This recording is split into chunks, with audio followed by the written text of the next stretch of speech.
Hi, I'm Darling Ardondo. I am a junior majoring in psychology, and I am a Daca recipient.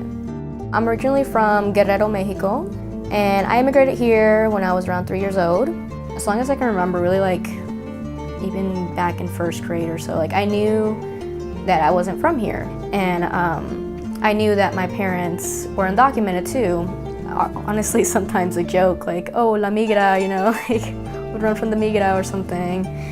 And it didn't hit me until I was around 10 or so when I was in the car and my dad was stopped. He was taken into the police car and taken to jail basically for not having a license.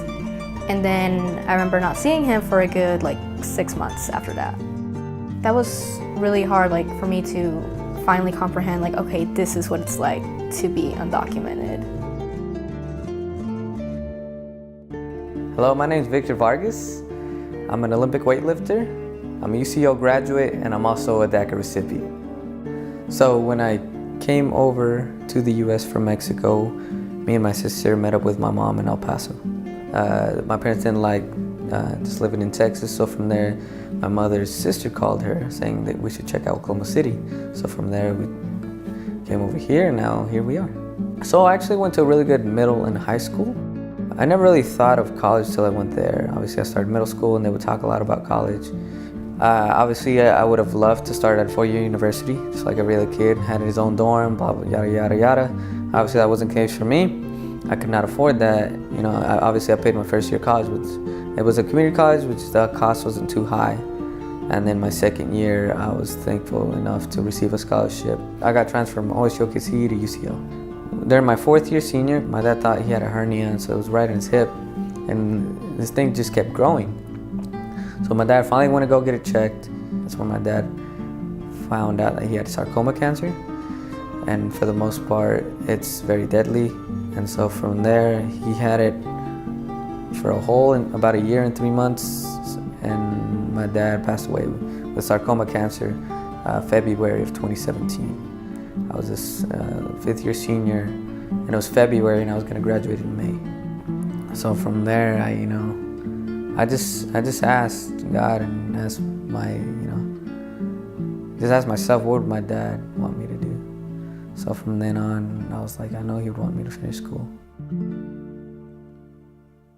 So DACA stands for Deferred Action for Childhood Arrivals, and it was a program implemented by the Obama administration in 2012.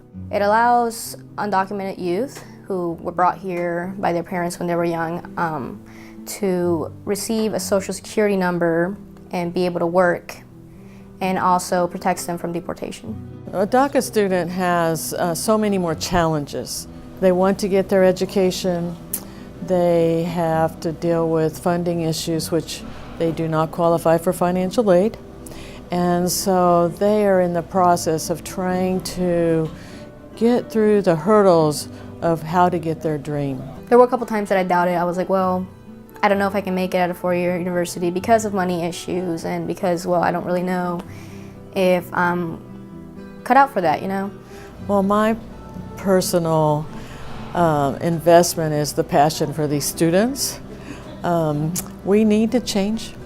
Immigration needs to change. We need to accept them as a part of our U.S. society. They are Americans. So what separates me from an American citizen is literally a piece of paper. I've contributed, I've gone to school here, I've graduated here, I've done everything I can to be a good citizen here. So September 5th, 2017 was whenever Jeff Sessions came out and said that they were ending the program. And what that meant was basically they were going to stop accepting new applications, and they gave DACA recipients a 30-day window to renew their permit if it was expiring in the upcoming 6 months or so. And a lot of these recipients are students, or they're working paycheck to paycheck. So a lot of people lost their status because obviously that 30-day window wasn't enough for them to gather the money needed, because the application isn't free.